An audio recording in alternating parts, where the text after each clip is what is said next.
Lihatnya positifnya saja ya kalau yang khusus yang satu ini. Jadi di beberapa kasus yang tadi salah satunya Mbak sebutkan ya terkait dengan Jiwasraya, Asabri dan sebagainya, itu kalau kemudian kita bicara A sampai Z, mereka ini kan sudah sangat ahli di bidang itu ya, mengawasi, kemudian regulasi juga sudah dikeluarkan banyak aturan-aturan termasuk terkait dengan bagaimana mengelola resiko dan tata kelola yang baik dari sisi mana saja gitu. Kita biasanya suka bicaranya dari sisi risiko itu adalah dari satu, dua, tiga ya. Kalau kita bicara tentang defensif yang dipersiapkan untuk mengawasi industri keuangan ini. Jadi kalau kemudian diberikan kewenangan tersebut, maka karena mereka tahu permasalahannya kan dari awal A sampai Z tadi saya bilang. Dari awal itu mereka tahu persis masalahnya di mana sebenarnya. Jadi kalau kemudian eh, mereka harus melakukan penyidikan, maka saya rasa ini akan menguntungkan. Jadi mereka bisa langsung bertindak, ya, melakukan sesuatu yang kemudian bisa menghasilkan apa ya? Kita bisa bisa Ya, publikasi. Kalau dari Mbak tadi bilang seperti mandek atau hilang, ini menjadi enggak. Karena ini kemudian akan lebih lebih bisa apa ya bahasa saya itu lebih bisa show off. Dia melakukan sesuatu, oke, ya, saya menemukan ABC, kemudian saya mengerjakannya dengan X, Y, Z dan itu sudah baik. menurut saya akan jadi tuntas. Demikian sih Mbak Safrina menurut saya. Karena memang sudah dalam ranah pengetahuan dan spesifikasinya OJK sendiri. Jadi mungkin harapannya juga akan lebih mudah ya untuk mengatasi dan Betul, menyidik betul. kasus-kasus sektor keuangan seperti Jiwasraya, Asrabi dan lain-lain. Jadi memang pandangan optimistis Ya, mengenai regulasi ini. Masih iya. ke Pak Amin sebelum saya beralih ke Sudah sejiwa Pak dan Misbakun. sejalan, Mbak. Ya, sejiwa dan sejalan ya, seenergi dan satu spesifikasi. Pak, ini masih Pak Amin, saya akan bertanya sebelum saya beralih ke Pak Misbakun sendiri. Dengan adanya mandat menjadi penyidik tunggal ini, apakah OJK harus segera rasa-rasanya dari LPPI sendiri menambah petugas penyidik dan membutuhkan tambahan biaya operasional yang signifikan atau sudah sesuai dengan tadi yang disampaikan oleh Pak Misbakun, ini tidak urgent penambahan dan lain-lain karena OJK tentunya tetap bisa berkolaborasi dengan Polri dan Kemenkumham dan penegak hukum yang ada. Silakan Pak Amin.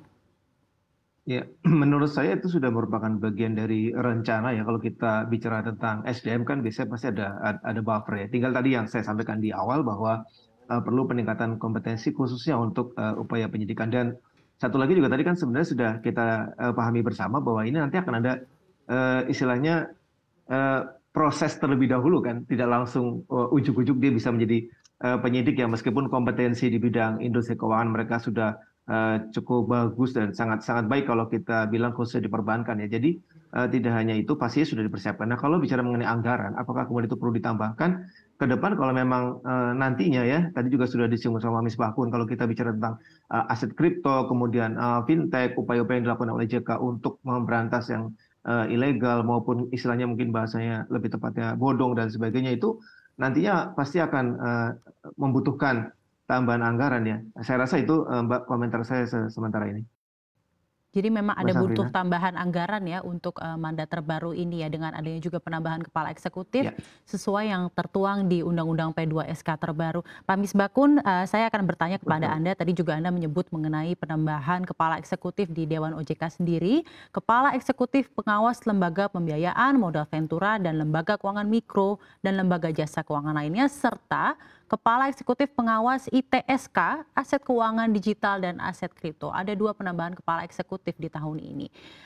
Mungkin saya ingin bertanya bagaimana sejauh ini komunikasi DPR dan OJK sendiri terkait kewajiban untuk penambahan 2 kepala eksekutif dan kewenangan baru. Sejauh apa sudah terjadi komunikasinya? Pak Misbakun silakan. Ini ketika undang-undang ini dirumuskan dalam proses pembentukannya di DPR antara pemerintah dengan DPR terjadi diskusi yang sangat panjang tentang kebutuhan industri jasa keuangan karena apa? Perkembangannya itu juga sangat cepat, kemudian produk-produk yang dihasilkan juga kemudian itu membuat industri ini mengalami banyak perubahan. Kita mengenal IKNB, Industri Keuangan Non-Bank. Ternyata komisioner di sana itu kan bidangnya sangat lebar, mulai dana pensiun, asuransi, pembiayaan, dan sebagainya. Kemudian lahirlah namanya fintech, financial technology, yang merupakan pengembangan dari banyak hal, disruption dengan penggunaan teknologi di sektor keuangan. Dia bisa masuk ke perbankan sebagai end produknya, dari perbankan, bisa dari asuransi, bisa pembiayaan, dan sebagainya. Kemudian masuk lagi kripto. Nah, inilah yang mau tidak mau kemudian kita mengantisipasi, maka ditambahkan. Nah, ketika kita menambahkan ini, maka kita pemerintah bersama DPR memutuskan sebagai sebuah keputusan politik yang menjadi pasal di dalam undang-undang, maka kita tambahkan 2 komisioner. Pemerintah menginginkan tetap adanya ex officio pemerintah, yang datang dari pemerintah, yang datang dari Bank Indonesia, untuk menjadi joining ex officio mereka, sehingga yang komisioner yang tadinya jumlahnya 9 menjadi bertambah 2 menjadi 11. Kapan kira-kira proses pemilihan yang akan dilakukan, Pak, untuk penambahan kepala eksekutif proses ini, Pak? pemilihan berikutnya, setelah undang-undang ini disahkan oleh pemerintah, maka wilayah sepenuhnya berada di pemerintah. Dan karena apa? Pansel panitia seleksinya itu dibentuk oleh pemerintah, khususnya oleh Menteri Keuangan. Kemudian nanti tahapan-tahapan berikutnya ya pansel. Karena apa? Ketika undang-undang ini sudah disahkan, maka yang melaksanakan tugas sesuai yang ada di pasal-pasal itu adalah pemerintah bersama OJK sebagai pelaksana undang-undang. Mengenai komunikasi dan sebagainya memang kita terjalin. Ada idealnya seperti apa dan sebagainya, tapi kewenangan sepenuhnya ada di sana. Karena nanti setelah pansel ini mengumumkan dibukanya 2 komisioner OJK yang membidangi jasa keuangan, pembiayaan, dan satunya fintech dan digital aset keuangan, maka nanti guliran itu berjalan. Harapan kami di